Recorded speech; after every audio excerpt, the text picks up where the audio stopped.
एक बार एक राजा था। उसके राज्य में सभी अच्छे से चल रहा था। उस राजा ने अपने सैनिकों को बढ़ाने के लिए बहुत मेहनत की थी। तलवारबाजी, खेल कूद और शासन कला, ये गुण तो सभी राजाओं में होते हैं। लेकिन इसके अलावा राजा को एक और शौक था, वह कालीन बुनना। राजा के इस काम को बहुत पसंद किया जाता था, लेकिन इसके साथ ये भी कहा जाता था कि ये काम एक राजा के लायक का नहीं होता। एक बार वह राजा अपने सैनिकों के साथ जंगल में शिकार के लिए गया। वहां वह अचानक अपने सैनिकों से बिछड़ गया। राजा को अकेला देखकर डाकुओं ने उस पर हमला बोल दिया और उसे बंदी बना लिया।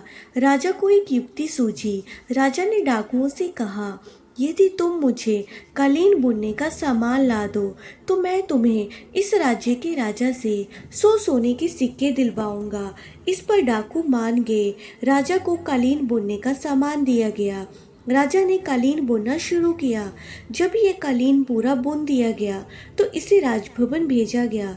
वहां वह रानी इस कालीन को देखकर राजा के काम को पहचान गई और उसमें लिखे राजा के संदेश को पढ़ लिया। राजभवन में आए डाकुओं को पकड़ लिया गया और राजा को जंगल से छुड़वाया गया।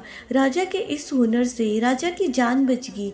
इसलिए कहा जाता है दोस्तों, अपने हुनर को हमें कभी नहीं भूलना चाहिए। क्या पता कब वो हमारे काम आ जाए।